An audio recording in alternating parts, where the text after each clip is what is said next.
We're back with Mac Stories Unwind. This is the final episode of 2023, and it's going to be our best video games of 2023. I'm joined today by Federico Viticci. Hey, Federico. Hello, John. How are you? I'm doing really well. You know what? As we were getting ready for this episode, I thought to myself, this has not just been a big year for games for you and I. It's been a year of hardware exploration too. Very much so. Yes. Very much so. I know that's certainly true for you, and it's true for me. And I wanted to, so I thought we ought to make some picks for some of our favorite games of the year, but we ought to make some hardware picks too, and talk to people a little bit about how the hardware situation shook out by the end of the year, because I would say it's been a year of rapidly evolving gaming hardware for both of us, really. It has, and I started the year with this experimentation with Windows, and I got a Microsoft Surface, and for a few months, let alone the fact that I wanted to use it as a replacement for my iPad Pro, and eventually I came back to the iPad, but that's a conversation we had elsewhere.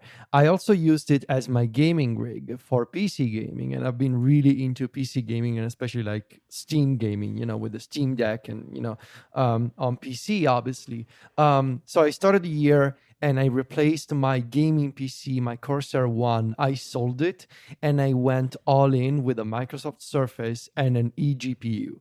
I had a 3080 Ti GPU that I put into a Razer Core eGPU enclosure. And so for a few months, my desktop gaming rig was a Microsoft Surface plugged into an eGPU. And that really served me well for a few months. And then in the summer, after I went back to the iPad Pro and I realized, I'm not using the Surface Pro as a computer anymore. It's just a gaming console, basically. It's just a gaming PC. Are there better ways for me to have the performance of a desktop gaming PC in a portable device? And that's when I also sold the eGPU, and I decided to go all in with the Asus ecosystem. So I got myself an ROG Ally and an XG Mobile 4090. This is an eGPU, a proprietary eGPU for Asus devices. It's compatible with the ROG Ally, and it's also compatible with other Asus computers. And the XG Mobile is it runs a 4090 laptop. It's an RTX 4090 laptop version in a very, very compact package. It's this.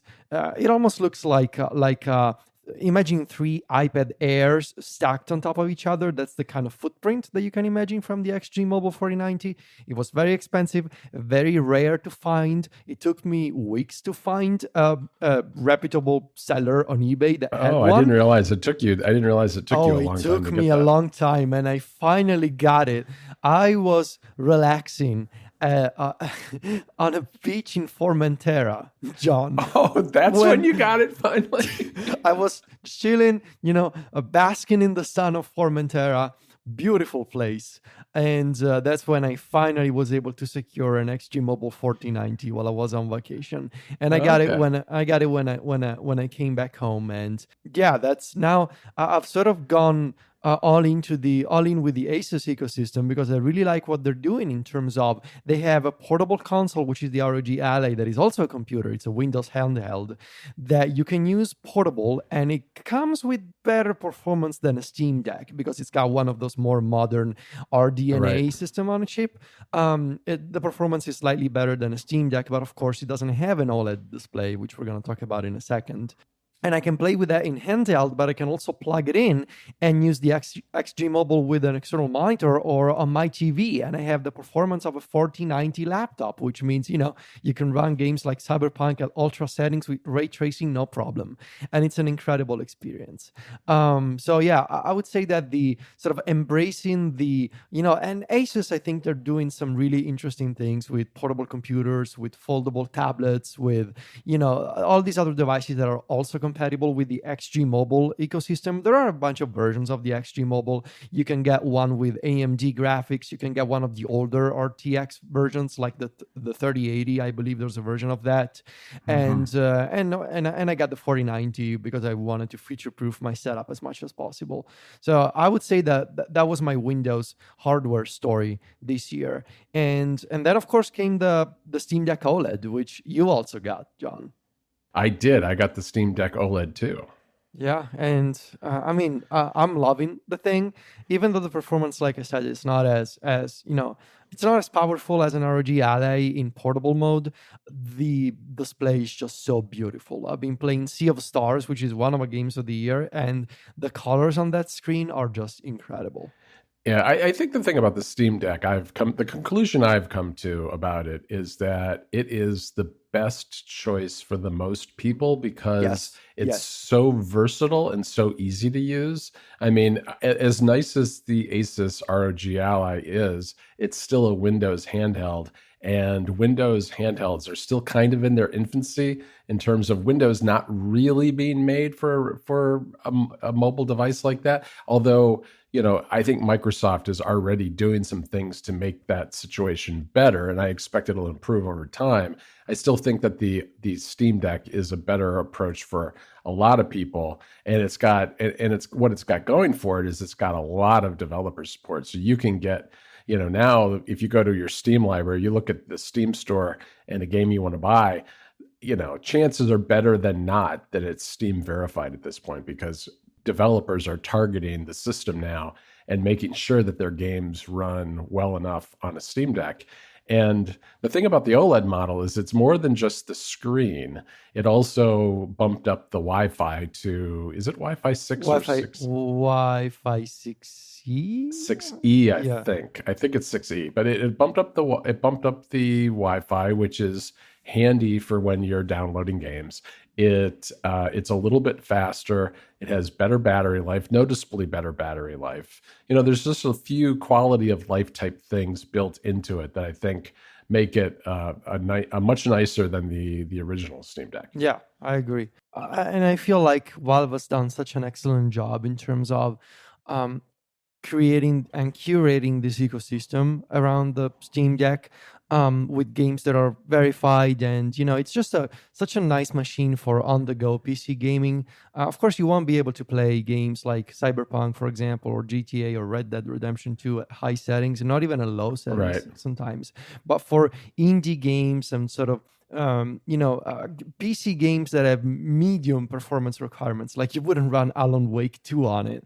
But for all those No. kinds of experiences, I think it's much more than acceptable, and definitely it's something I was not expecting until a couple of years ago. And I feel like 2023 has definitely been the year of PC handhelds. I mean, you look at the Lenovo Legion Go, for example, which is another one that Yeah. came out this year.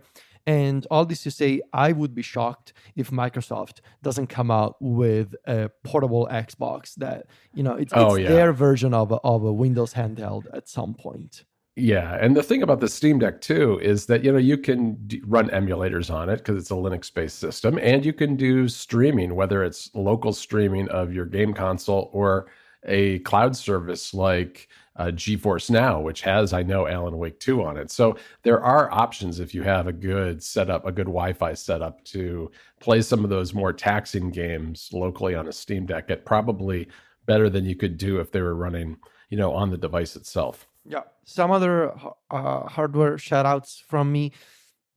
This year, I want to mention the X Real Air glasses, which is something that I really enjoyed using. These glasses that are basically like a wearable monitor that you put on, well, your face, and you have Yeah. this beautiful virtual display in front of you that you can use to watch TV, and in my case, play video games without bothering. My girlfriend sleeping next to me doesn't see the light coming out of the Steam Deck because I'm just wearing glasses. And on that note, I also want to mention mention this mounting system that I got for the Steam Deck. You sent me one from the US that you got from Etsy, but Uh-huh. I compared it to the one that I also got from Amazon US, and I ended up preferring the one that I got from Amazon. So this is the Oh, DeckMate mounting system. It's a clip-on attachment for the Steam Deck. I also got the ROG Ally version that supports attaching things like battery packs, or in my case, a USB hub. You can mount it very easily, very quickly. They got this spring-loaded mechanism. And I can mount my pluggable Thunderbolt hub to the back of the Steam Deck or to the back of the ROG Ally and connect power, audio, and the X-Real Air glasses.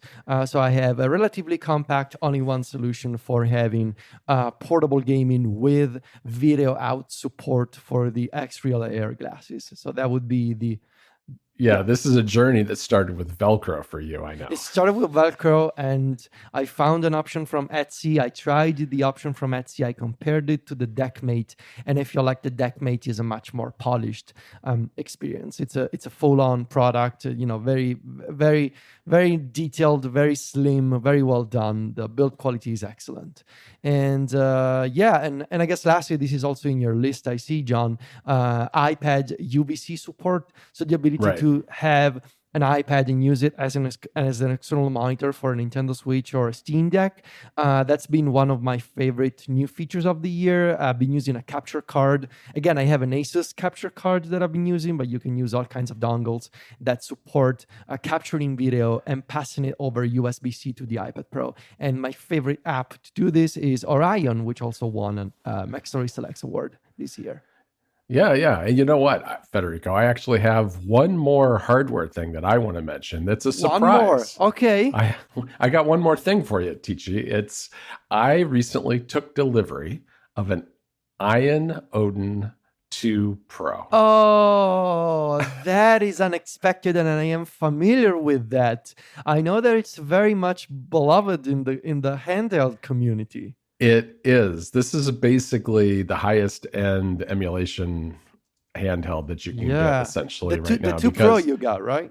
I got the 2 Pro. There are three models. There's the Ion Odin 2, the 2 Pro, and the 2 Max, I want to say. The Max has a little bit more memory and storage. I didn't need more storage because I mostly use older games that are smaller anyway when I'm doing emulation, at least so far. And the Pro seems to be the sweet spot in terms of price and performance and all that. And so I got a transparent blue model, which looks really nice. And it's got some great lighting, some great RGB lighting on the edges and under the thumbsticks that you can turn on and off. You're a gamer now. Yeah, you can make it any color that you want. And so this is an Android-based system, and it's a 6-inch screen. I think it's 6 inches that has a Snapdragon processor that's essentially the quality of a good Android phone. So this is like a lot better in terms of the processor than a lot of the handheld emulation form factors that you see out there. And so it's running like an Android tablet. And you have to go through the process of getting all of the emulators onto it. So that's what I've been doing. That's what I did last weekend. I told you I was working on my retro gaming setup. And what I was doing was I was getting all these apps either off the Google Play Store or downloading them from various websites. So I'm running as my front end Dagisho. I don't know if you know that. No, that is new to me. Okay, it's a front end that looks unbelievable and it basically gives you kind of a game console front end for each system. So you'll have like, your SNES games and your Wii games and your Game Boy games, and there's a page for each of them, and it'll list all the games. But it's a process, I mean. The nice thing about having higher end hardware like this is you don't have to worry as much about the tips and tricks that you see online, because a lot of the tips and tricks for emulating on various Android systems are there because the devices tend to be underpowered and you're trying to squeeze as much performance out of them as possible. This thing's a bit of a beast, and as a result, it can handle everything up to Switch emulation. Oh wow. Okay. You can Yeah, all run. You right. can run. You can run Yuzu and all the Switch Yeah, yeah, emulators. yeah. You can. Wow. So I don't have to worry. Like if I'm playing a Game Boy game or a SNES game, I don't really have to worry about squeezing performance out. So Yeah. I don't have to deal with tweaking settings for those types of games. But it's still a process of getting each of the emulators, getting the front end software, and getting it all installed, and getting everything pointing at your game files and getting it up and going. And I'm most of the way there now. I've got a bunch of stuff on here. Plus, I've also got I've got the ability. I've got PS Play, so I can use my Hmm. PS5 on here, and I've got the equivalent of that for the Xbox, so I can do streaming from my Xbox locally. And I'm thinking about maybe resubscribing to GeForce Now and using it for that as well. We'll see. I mean, it's going to be my all-in-one handheld emulation device, and to a degree, streaming device as well, I think. Wow. Okay. And I was just looking at screenshots of Show, and it looks really nice. Okay. I before we talk about the games, I wanted to mention a few predictions of mine for next Okay. year. Just a couple of things. Well, first of all, this is not a prediction. It's something I know I will have to do soon enough. The joysticks, the left joystick of my ROG Ally broke. It's drifting Oh like boy. crazy, and I will have to open up the console again. I've already opened up the ROG Ally, and I swapped I installed a new SSD and a heatsink. I will have to open it up again and replace the joysticks. And while I'm at it, I figured, I'm going for a bit of an upgrade. I got myself a pair of Hall Effect joysticks for the ROG Ally Oh, nice. from handhelddiy.com. This is a website that sells Hall Effect replacements for the ROG Ally. So that I will do if they come over the holiday break, I guess, over the holiday break. But for next year, I think it'll be worth keeping an eye on a couple of things. First of all, the arrival of Thunderbolt 5 and what that will mean for eGPUs. I think it's going to be interesting to see if the performance increase in terms of bandwidth of Thunderbolt 5 will finally get rid of the 30% or so bottleneck that there is when you're using a Thunderbolt-based eGPU. I also think we should keep an eye on the increasing popularity of Oculink eGPUs. This is a different standard that, for example, I've seen some folks that have GPD portable consoles use Yeah, I've this been looking at those. Oculink standard.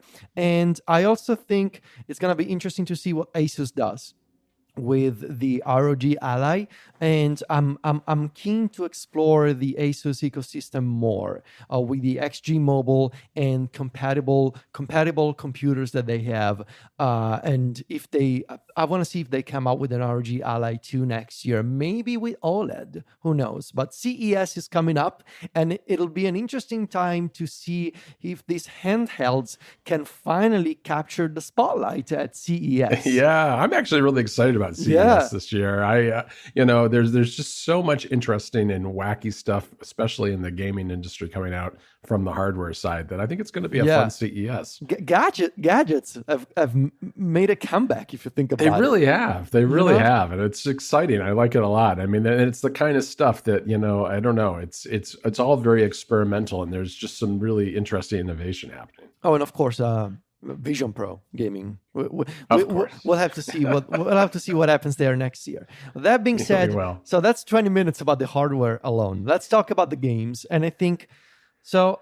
This is a pretty easy conversation. It My is. my game of the year is Zelda: Tears of the Kingdom, and I think it is for you as well. It is. It's mine as well. And I played it far more than any other game this year. I've put about 90 hours into Tears of the Kingdom, and I know that it's not enough because I feel like there's still so much I want to do. But the Yeah. thing about Tears of the Kingdom, I finished it in the summer, like in between May and June. I was done with the main story, and I feel like I've scratched like 20% of the game. I've uncovered the whole map, of course, but I still Yeah. have so many side quests and side There's just so many of them. just so many, and I feel like Nintendo has done the impossible job of taking Breath of the Wild, which was already an incredible game, and fill it absolutely to the brim with content and new systems and more things to do, more characters, more music, more game, more video game than Breath of the Wild. Hmm. The building mechanics with the Ultra Hand and the physics engine just been incredible. Watching what people have been able to build with the Zonai devices has been absolutely so much fun to watch those videos and tutorials on TikTok and YouTube. Um, and the thing about Tears of the Kingdom is the story was so much better than Breath of the Wild. The music, I also prefer the soundtrack and the different musical pieces that there are in Tears of the Kingdom. The thing is, I'm still thinking about it, even though I've taken a bit of a break from it because I want to play all these other excellent games that have come out in 2023. And I've said it before, my backlog is huge, but I still miss Tears of the Kingdom, and I feel like I've been feeling the call of Zelda again, and I know that's why I will be spending some time over the holidays, try and knock out as many side quests as I can and sort of exploring the game because I feel like there's still so much stuff I want to do. Yeah, absolutely. I mean, I've put in even more time than you have, and I haven't finished the story because I kind of regret that I didn't push through the story a little bit more, a little earlier, because I got to the point where we got into our fall busy season, and I had to just step back from it because it was just too much with everything I had going on. And then a bunch of new games came out, so I put it on a shelf, and I plan to revisit it over the holidays because I I honestly just enjoy being in that world and just wandering around and doing those side quests. And the story is really great, but just doing the stuff, just walking around, doing the various quests and everything, and collecting the seeds, the Korok seeds, and everything. It's just fantastic. And I haven't really played it with Orion on my iPad Pro at all. I've tested it to see what it looks like upscaled to 4K, and I think maybe that's how I'm going to play kind of the next several hours of it, just to Yeah. see, to really get a feel for Orion better, because I haven't played a lot of games that way yet. And I think that like Switch games are perfect for that app on the iPad, because if you play really old games, I mean they're pixelated anyway. There's only so much that 4K is going to really do for Super Mario Brothers on the SNES or whatever. But for Tears of the Kingdom, it really does make a difference. So I'm looking forward to trying that as well. My two other favorite Switch games of the year, which I also still need to finish: Metroid Prime Remastered and Super Mario Bros. Wonder. Metroid Prime Remastered, I think Nintendo dropped it as a surprise after one of their Nintendo Directs, and it was such a lovely surprise to have. Finally, that game has been rumored forever, and I think Nintendo and Retro Studios, they've done such a wild, amazing job in terms of not just upscaling the graphics, but actually redoing the graphics of this game. And Hmm. they have made the sort of remaster that makes the game look like what I remembered the game looking as a kid, and it obviously didn't look like this on a GameCube. You got those rose tinted glasses when you grow up, and you remember these games looking incredible when you were little, Right. and then you try them again on the original console or via an emulator, and they don't look like what you remembered. Metroid Prime Remastered is that kind of update, and it's been I love the experience of just walking around Talon 4. As same as in first person, Metroid Prime is one of my favorite games of all time, and I've been savoring this game on my Nintendo Switch, and I almost don't want to finish it because I know that it'll be a while before we get more Metroid Prime from Nintendo. And Mario Wonder, I think, best 2D game Mario in a long time. It's the best way Very to long time, describe yeah. it. It feels like Nintendo's been able to, and even though, I'm one of those people who maybe I think I gravitate more toward the 3D Mario games than the 2D ones. The recent 2D Mario games didn't really resonate with me. I'm not a huge Mario Maker fan, for example. The new Super Mario Bros. Games, like those were fun, but not as memorable as Mario Wonder, I think. And Right. the best aspect of Mario Wonder, I think, is just the sheer creativity that you can see Nintendo designers sort of bringing into this game and trying all these different ideas, introducing new ideas, making you master that mechanic, and then moving on to the next thing.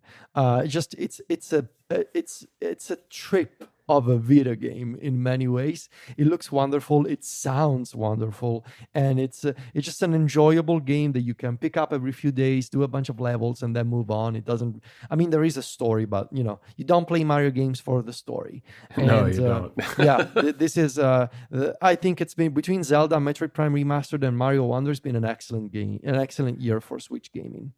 It really has. They really should call this Super Mario Brothers Unhinged, because Yes, this game it is just is. so it's just so off the wall, but in a brilliant and creative way that is unbelievably fun.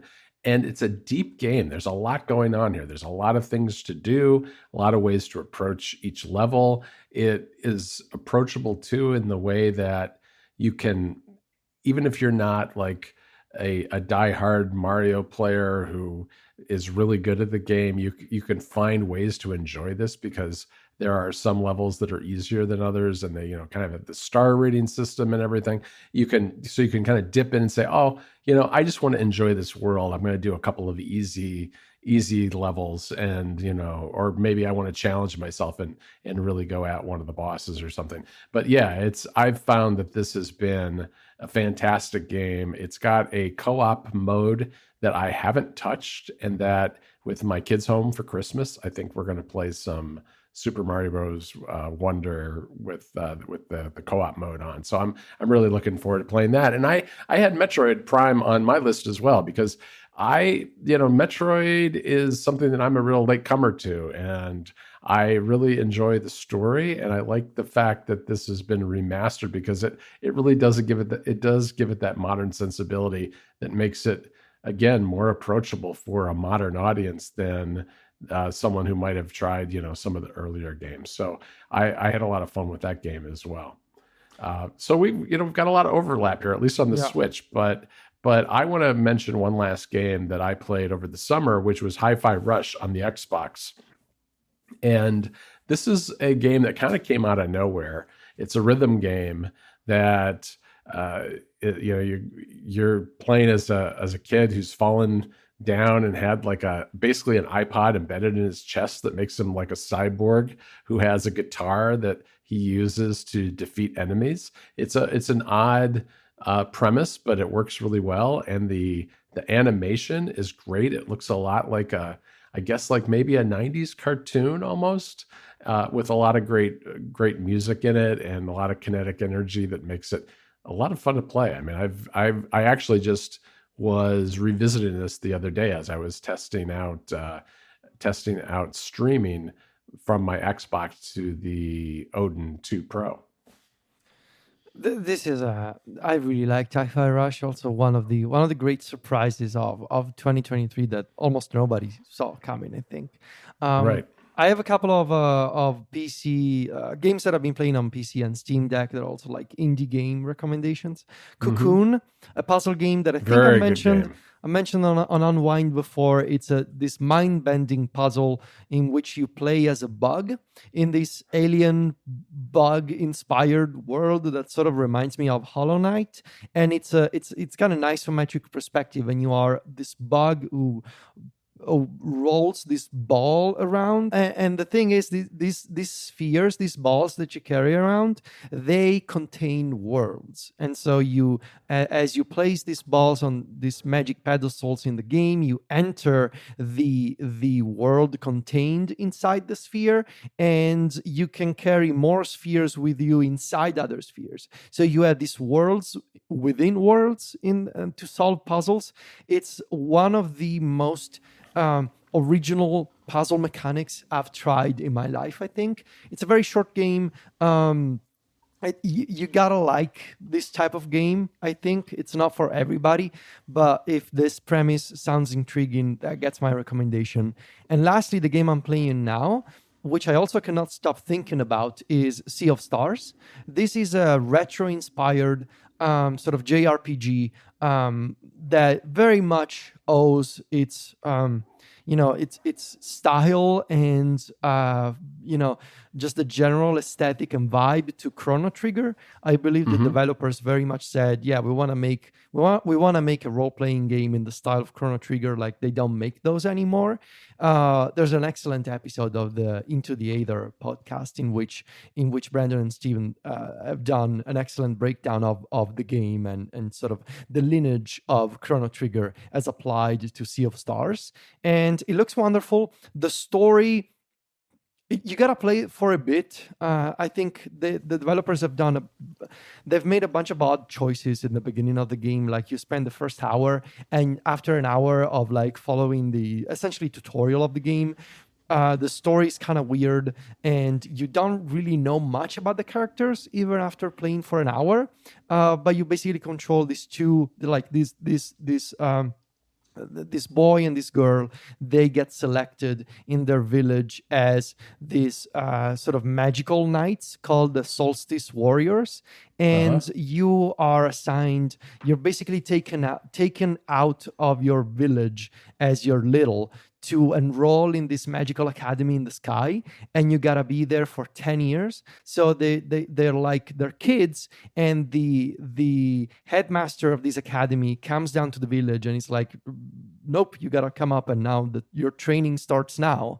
And there's this montage where you see these two sort of spend 10 years in training in this academy in the sky, and the only thing is you left your best friend Garl behind, and the story goes from there, and it really picks up after a while. You're then sent on this mission to destroy this evil force called the Fleshmancer, I believe it's called. But yeah, the thing about this game is it looks beautiful. It sounds incredible. The fighting system is interesting. It's not really active time battle like Chrono Trigger, but they do a bunch of interesting things in terms of allowing you to mix and match moves from different characters for with these combo moves, and also in how you can break enemies by using specific elemental attacks. So yeah, I'm really liking Sea of Stars. It looks incredible on the Steam Deck OLED, and it's easy enough to follow along. Even if you don't play for a couple of days, then you can just pick up the game again. It's pretty much a linear experience. It's not as vast as Octopath Traveler 2, which is also something that I started playing at the beginning of the year and then I abandoned because I feel like the story wasn't really resonating with me, even though the game looks gorgeous. I'm Hmm. preferring the approach of Sea of Stars. So that gets my recommendation this year. All right, great. Yeah, no, I've been curious about that game myself. I have not tried it. I have tried Cocoon, but I didn't want to put it on my list mainly because I've only played just a very short amount of time in it. But I think it's one of those games that's particularly good on the OLED Steam Deck because the artwork is so great and the colors really pop when you're looking at it on an OLED screen. Yeah, I have one disappointment of the year, and What's that? a bunch of games from my backlog that I want to mention. I do too. Disappointment of the year: Starfield. I was Okay, really yeah. anticipating this game, and gosh, I was so bored after 2 hours. Like the game was so clunky and just so boring, and it bounced me out because I really wanted to play a fun, cool space adventure from Bethesda, but it was just so boring, and the traversal in the game was so clunky. I didn't really Right, like it. right. My backlog, I want to play Lies of P. This is the Okay. Souls-inspired game in which you play as Pinocchio. It sounds silly, but it's not. It's a really good game. You can even Um, play it on the Mac if you want, if you're a you glutton for can, punishment. you can. I want to play Jusant. This is an action. This is spelled Jusant. Jusant. This is an Oh, I don't action know puzzle this. climbing game that I found it really intriguing. Was recommended on the Besties podcast. Oh, okay. I want to play Final Fantasy 16. Finally, I want to play Chance of Sonar. This is an indie game on the short side. You can complete this game in 8 to 10 hours, I believe, and it's a game in which you need to decipher this language. It's basically inspired by the myth of the Tower of Babel. Okay. And yeah, it's got a very peculiar art style, and it was also recommended on both Triple Click and the Besties. I want to see if I can make sense of Baldur's Gate 3. I started playing Baldur's You're Gate going to 3. try again, huh? I'm gonna try again. I think I picked the wrong character for me. I've been doing Okay. some reading in terms of like getting started guides, and so I want to try again. And these are like games in the short term. Longer term, until Final Fantasy VII arrives in February, I want to see what it's like to play Armored Core 6, Fires of Rubicon. I want to Hmm. see what it's like to play Resident Evil 4 Remake. It's in my Okay. wish list. And lastly, I want to check out Blasphemous 2. This is a sort of kind of Metroidvania game with this absolutely incredible 2D art style that looks like nothing I've ever seen before from a 2D game. It looks fantastic. And so Blasphemous 2 was also recommended on, I believe, also on Into the Aether. Brandon recommended Blasphemous 2. So I'm going to follow Brandon's recommendation and check this out. But first, I need to play more Zelda. Short term, finish Sea of Stars, play more Zelda, and try Baldur's Gate again. That's what I'm doing over the holiday break. All right. Well, I mean, you've got a very full plate there, Federico. Good luck to you and playing all those games. But I have a few myself. I'm surprised that what is not on your list is Spider-Man 2, Yeah, which is gonna. I know you're not like a superheroes guy so much, but I think the Spider-Man games are particularly good. I want to play Spider-Man 2 because I really haven't. I've watched my son play. I haven't played myself yet though. So there's that. I also dipped into Dave the Diver. I want to get into that deeply and finish it. that's a good game. Yeah, and I want to play Dredge. I think those are the three that I'm really going to focus on. Beyond that, because I've got this new Iron Odin 2 Pro, I'm going to be playing some older games and just getting all my emulators finished setting that up this weekend and digging in. I think that's going to be part of what I do over the holidays, and I'm going to use Game Track. I'm doing the same. Yeah. That's going to be a lot of fun. All right, well, that's it for 2023. Congratulations, Federico. We're finished with 2023. We are going to be back in 2024 with all new episodes of Mac Stories on Wine. So don't despair. We'll be back. But we're going to take a little time off to play these Yeah. games and watch some movies and other things, right? Yeah, we are on a much needed holiday break, but we'll come back soon enough. And who knows, maybe I will have a surprise for you to start 2024, John. I'm nice, I'm nice. working on something, but it's not ready yet. I'm still holding on to one surprise for you. It's not really an unwind surprise. It's more of an app story surprise. But Interesting. Okay. well, yeah, we'll get there soon enough. This has become unfortunately a game of one-upsmanship between you and I with the surprises, which I think at the end of the day we're just going to be poorer for it. But Yeah. we got some good stories to write too, so Yeah. that's good as well. All right, everybody, you can find the two of us over at macstories.net. We're also on Mastodon. You can follow Federico by going to vitici.macstories.net and me by going to johnvorhees.macstories.net. And we're on Threads and Instagram, where Federico is at Vitici. That's VITICCI. And I'm at John Voorhees. JOHNVOORHWES. See you in 2024, Federico. Happy New Year, John. See you soon.